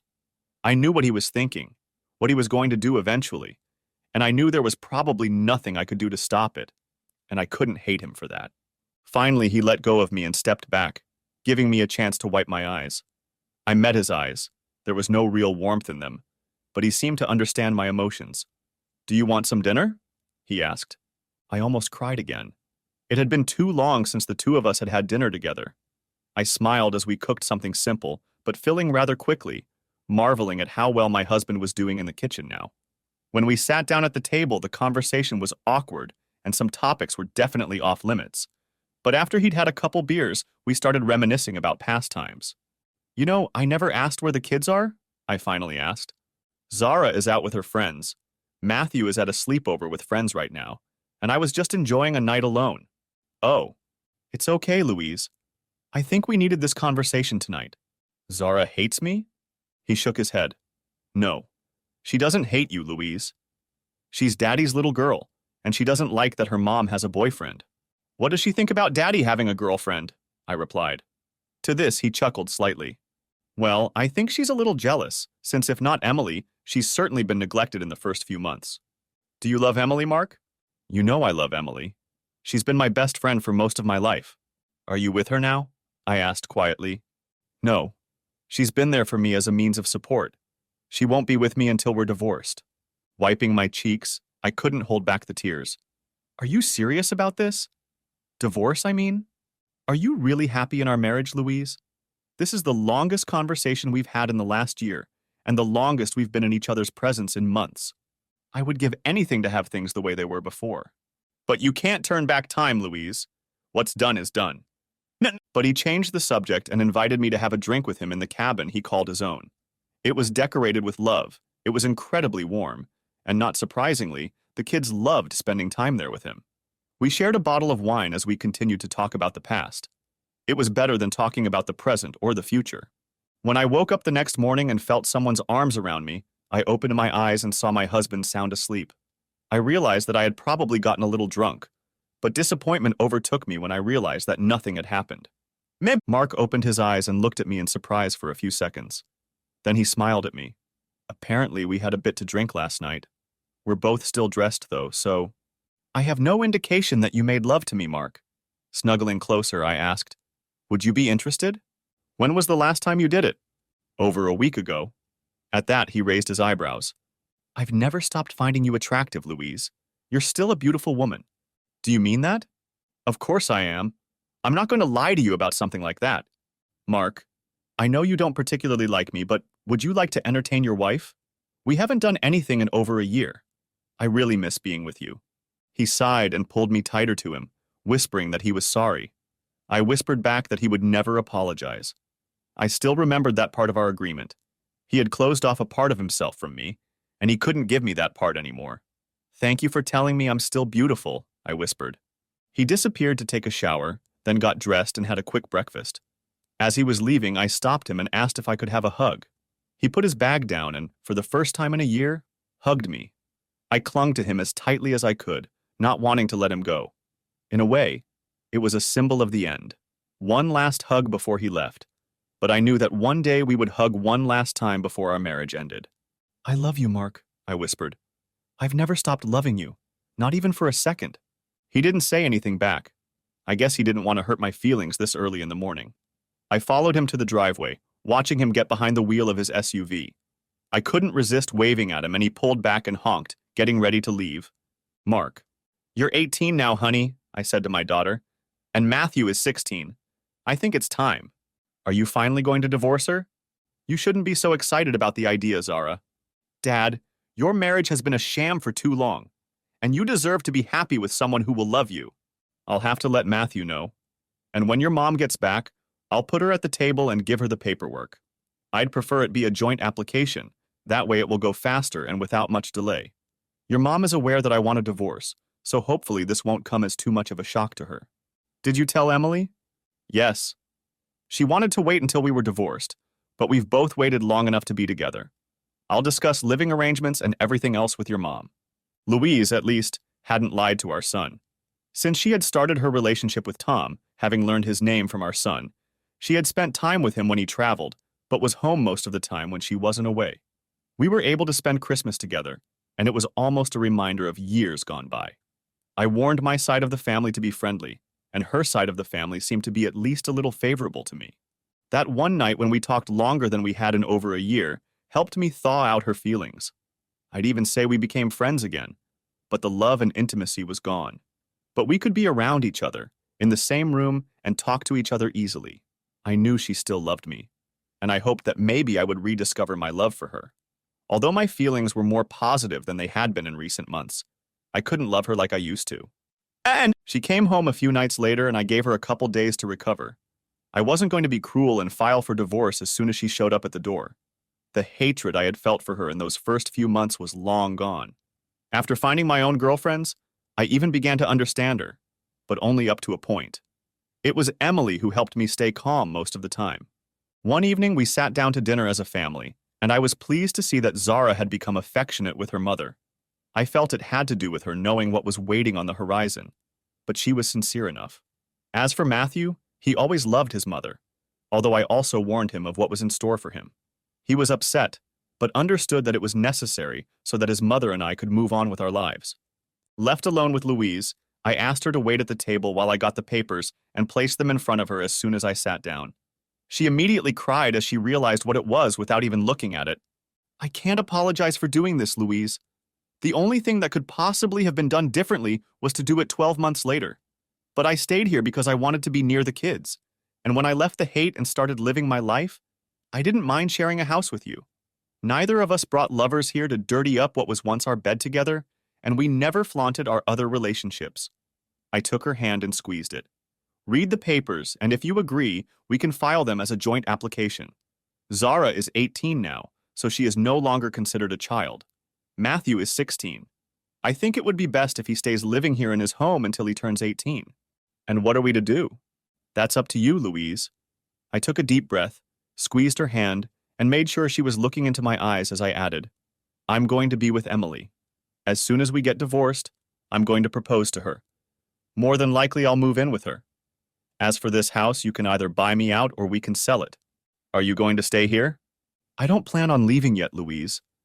I don't know what your plans are for the future, but now that our children are grown, I feel it's time for us both to move on." "I never wanted this, Mark," she whispered, wiping her cheeks with her free hand. "I know that, Louise. I know you wanted it to last for a short time, but it's still going on, and I've already told the other women I'm involved with that I'm going to divorce you and move on with the woman I'm in love with." I knew those words would hurt, and they did, as Louise cried even harder. I wasn't heartless and continued to hold her hand, which she clutched tightly. "If this was a year ago, Louise, I would have said things that would have broken your heart even more and caused you real pain. I don't want to do that now. I want to end our marriage on good terms if possible." "I think she'll win in the end," she murmured. "Emily warned me about breaking your heart. She's always looked out for my best interests, and I suppose you know I did the same, considering how I treated a couple of her former partners. Can we stay friends, Mark? We're already friends, aren't we?" That made her look at me and smile. "We've gotten closer in the last few months than we have in the 12 months since that request. Now it's been almost 2 years. Our relationship isn't what it used to be, and it's never been the same. But we have 2 children, and that will always bind us together. When will you move out?" "I'll coordinate a date with Emily if you want me to move out. If you want me to stay, I'll stay, but you'll have to put up with Emily coming to visit and me no longer hiding our relationship from you."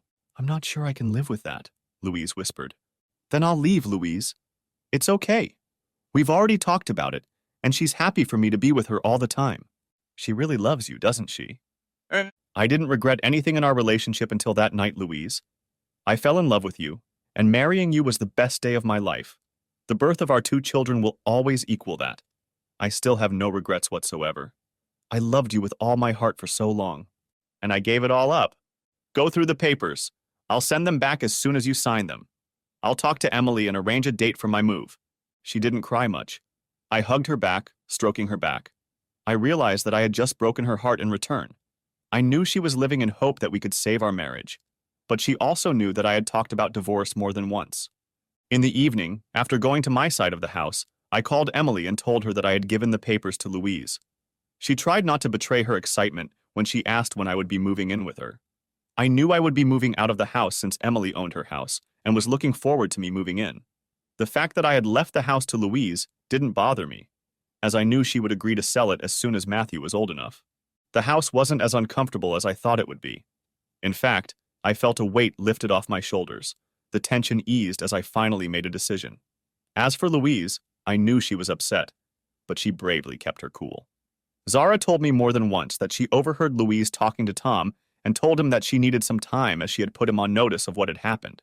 Louise disappeared the day I moved in, taking Matthew with her, who went to see her parents. They were privy to everything, including our divorce. She had signed the papers, and now all that was left was to go through the court and wait for the final judgment dissolving our marriage.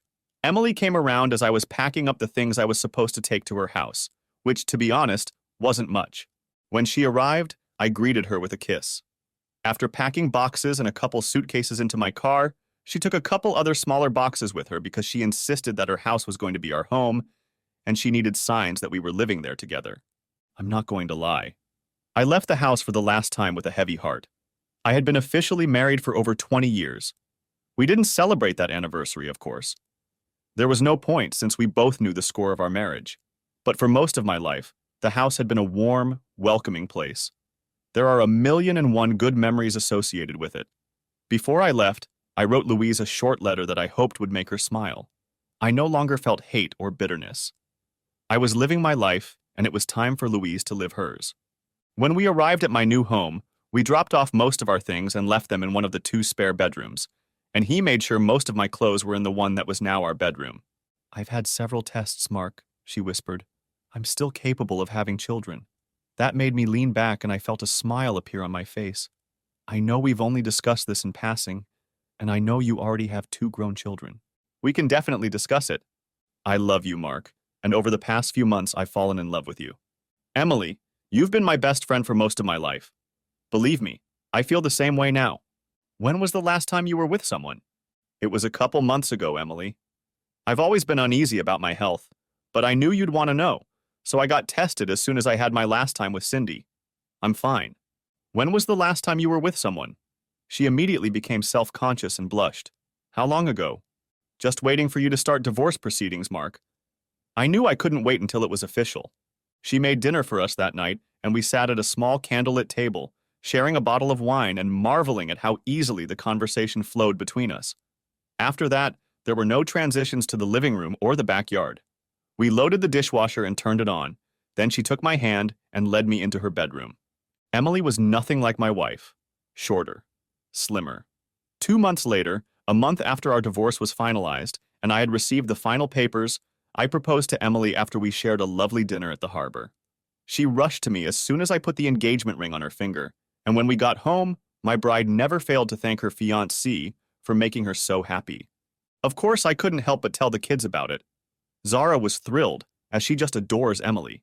Matthew was happy, even though I knew my son well. I think he always hoped his parents would make up someday. I didn't tell Louise because, truth be told, after I moved out and during the divorce proceedings, we kept our distance. Everything was settled without having to see each other in person. Emily didn't want a lavish wedding. All she wanted was an engagement ring on her finger, a chance to wear a white dress and say the vows that would make us husband and wife. My second wedding was small, 6 months after I proposed. Only close family and friends were invited. Both my children attended the wedding. Matthew was a little surprised, but eventually accepted the invitation, figuring he might want to show loyalty to his mother. I did not invite Louise as I knew it would hurt her too much. By this point, we were socializing again and had invited her over to my house more than once. Emily didn't have a problem with Louise. I don't know how Louise felt in response, but Emily suggested after one visit that my ex-wife was living with a lot of regrets. On our wedding day, Emily was 5 months pregnant. She was radiant and looking forward to becoming a mother. I couldn't wait to be a father again either. Epilogue. Louise. Mark found his happiness the day he married Emily. I wasn't invited, and honestly, if he had, I probably wouldn't have come. I was happy for both of them. After everything that happened, I was happy that my ex-husband was happy, and I knew Emily had waited for her time. I saw pictures on social media and she looked so beautiful. I'll admit I hated her for a while after he moved out, but I just couldn't keep those feelings for long after she invited me to visit, and we talked more than once about everything that had happened.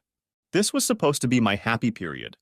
The day I married Mark was the best day of my life, matched only by the birth of our children. I regret the day I made that request to him, and I definitely regret fulfilling it the next day. I knew that day my husband stopped loving me, stopped trusting me, and that was the beginning of the end of everything. My relationship with Tom slowed down in the months following the divorce. Although I loved the man, I knew he would never leave his wife, as he had told me many times. Realizing that I needed to move on, he invited me over for dinner one night, and I told him how I felt. He understood my reasons and, although he was sad, knew that relationships like the one we had eventually come to an end. I certainly didn't blame him for anything to do with my relationship. I had only myself to blame for it.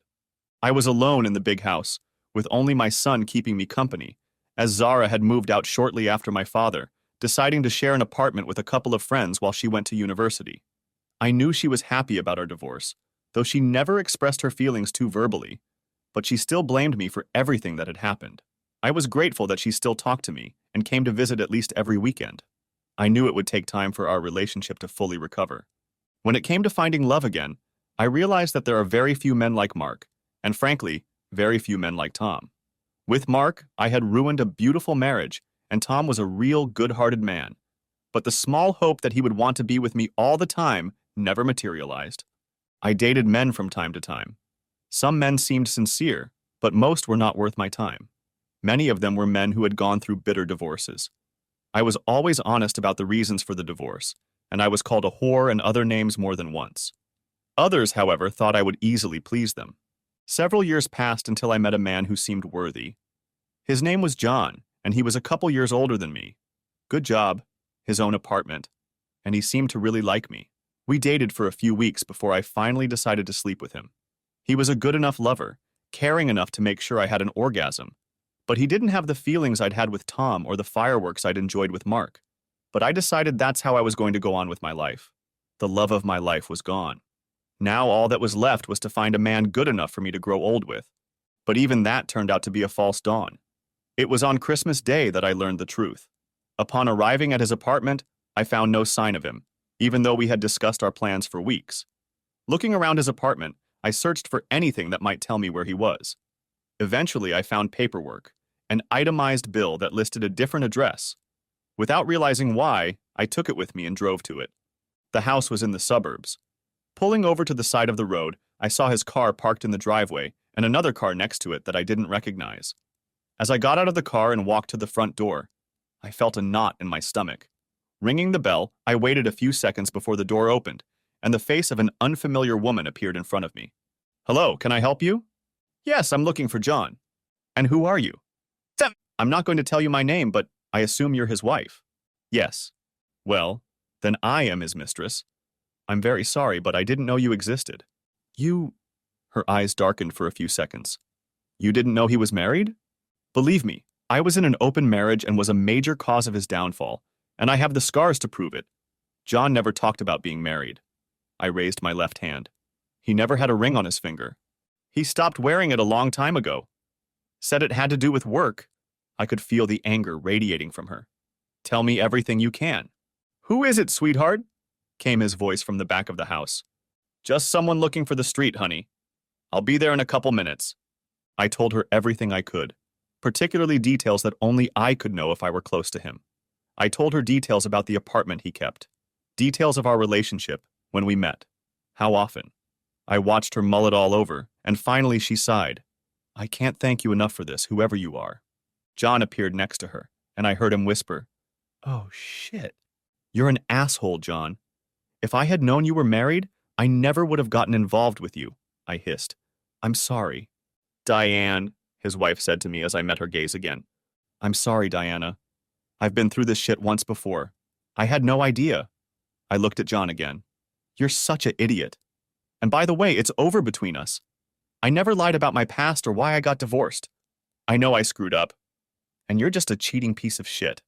Getting back in the car, I wasn't going to cry over this piece of human garbage.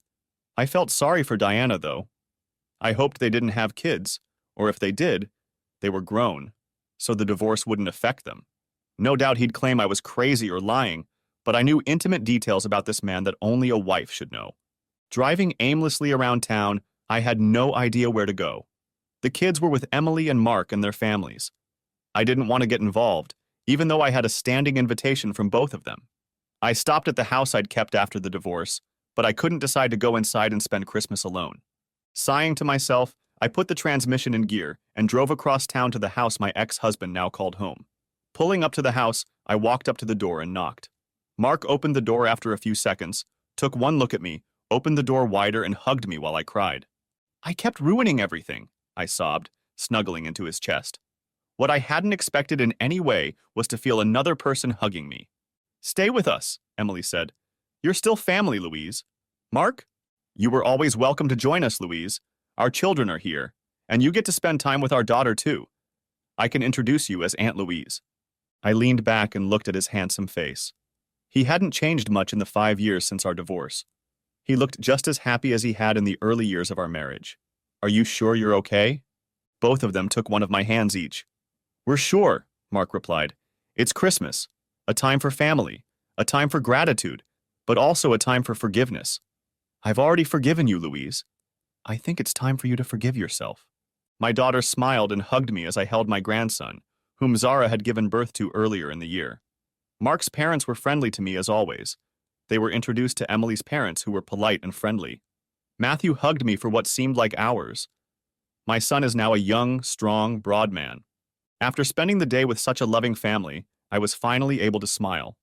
Zara, her husband and child, left late in the afternoon, and Matthew flew out shortly after, hoping to spend time with his girlfriend.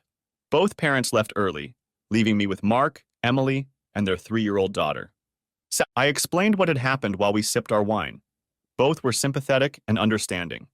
Mark offered to go knock his block out, which made me smile. I couldn't stay with them all night, and as I got up to leave, Emily was the first to suggest a place to stay for the night. I'm going to sell the house, I told them. It's a big place that I don't need anymore. I'm going to find an apartment or something. Please stay tonight, Louise, Mark added. We managed to live together for almost 2 years when things were going downhill. Now that we've become friends, you don't have to go away at our expense. Are you sure? I noticed them glance over and then smile. Pack your things, Louise. You'll always be welcome in our home, Emily replied. Enjoying a long shower, I watched from the doorway as Mark read a story to their daughter. More than once, I had to hold back from crying, remembering how he had done the same thing for our daughter once long ago. Heading to the guest room that Emily had quickly prepared for me, Mark gave me a hug before Emily did the same. I hope we can be good friends in the future, she said quietly to me. If it means I get to see him more often. Do you still love him? I nodded at that question, barely holding back tears. I'm so sorry, Louise. I hope you know what I mean. I'm sorry too. I heard their bedroom door slam shut and close the door to my bedroom. As I lay in bed, I hated the fact that I was alone, but it was better than any other option but being with Mark. Lying there, I pondered my life and where it was going. Maybe I should give up dating and focus on my career and grandchildren. There wasn't an ounce of jealousy in Emily. She had the man she wanted, and I certainly wasn't a threat. Maybe I could just be a friend to her.